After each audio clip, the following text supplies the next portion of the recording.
know the respiratory epithelium, which is lined with the ciliary pseudostratified epithelium containing the goblet cells. Cilia are for the movement of the ear, so for this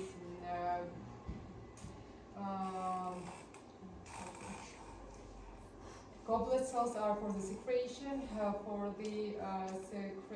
some fluids, and the movement of these fluids and the ear in out from outer environment to the inside.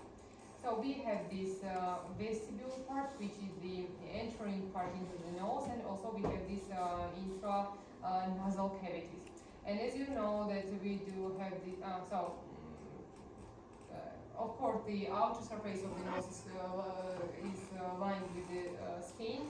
So this is considered stratified squamous epithelium with keratinization in the outer surface.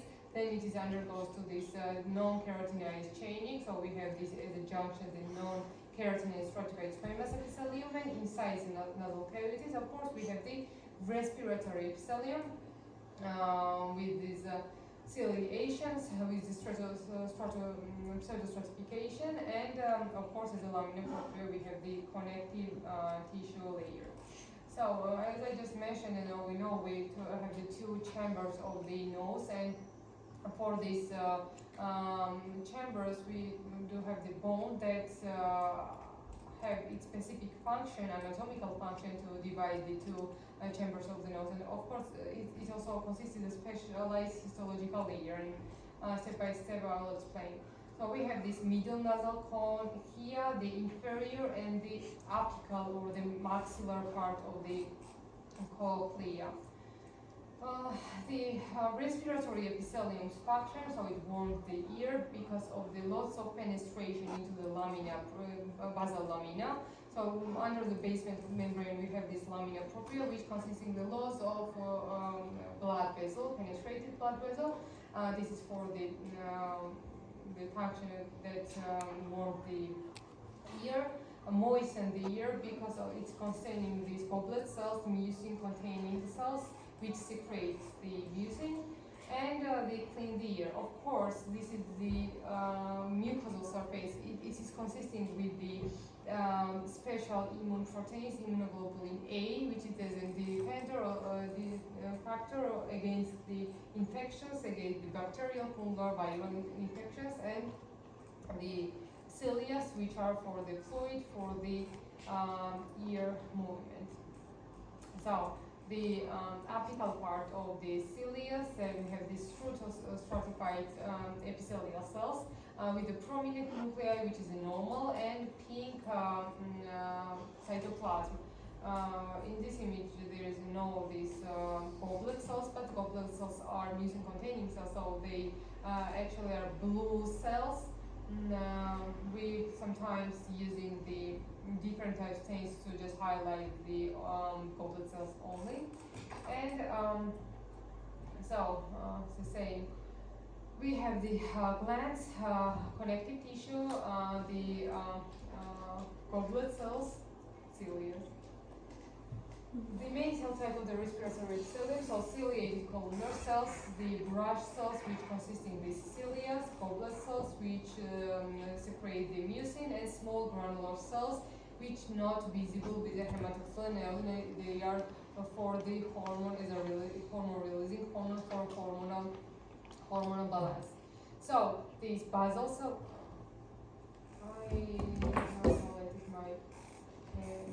so the cilia, the brush border, the pseudostratified epithelium, the basal cells, and of course the lamina propria of the which is composed of the connective tissue.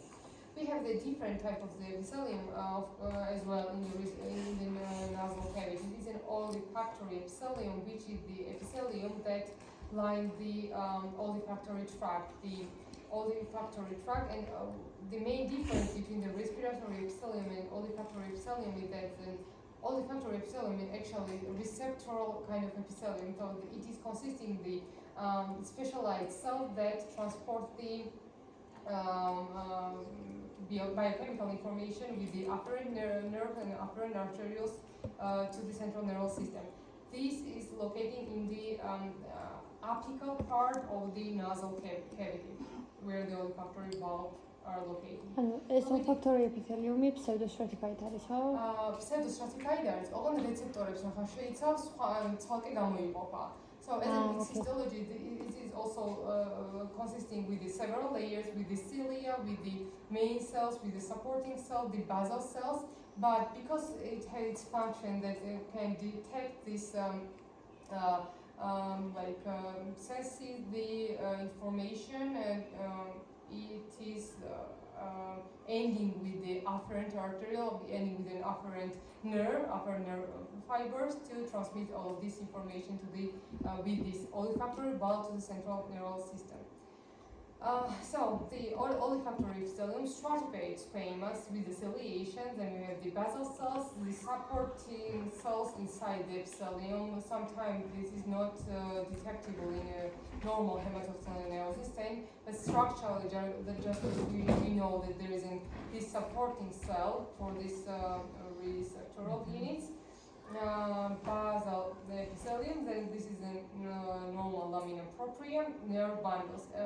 As I mentioned, the nerve bundles are very, very easily detectable because they are like wavy or the spindle shaped. Sometimes they form the circular units, so actually they are very good. Olfactory neurons, so smell neurons, these are the nerve cells. These cilia are not for movement. You see they are covered with the receptors that detect the odor molecules in the air. So as I mentioned, its histology is same, but functionally they are the neural cells, so receptoral cells. The cilia, which are in intraluminal part, then continues with these main cells, receptoral cells with the centrally located nucleus, pink cytoplasm. Then they are surrounded with the supporting cells, those cells, and ending with the distal part with the axon, into which then combine as an olfactory bulb, as an olfactory tract. So it is just the same. Ciliatory cell, the receptoral unit, the supporting cell, the basal cells, and olfactory neurons. Morphological image. This looks like secretions. It's actually ciliations. Then we have these pseudostratifications. Some of them are just supportive cells, and the basal cell layer. Under the basal cell layer, of course, we have this basal lamina or submucosal cell layer, consisting with the cavernous tissue, lymphatic vessels, blood vessels.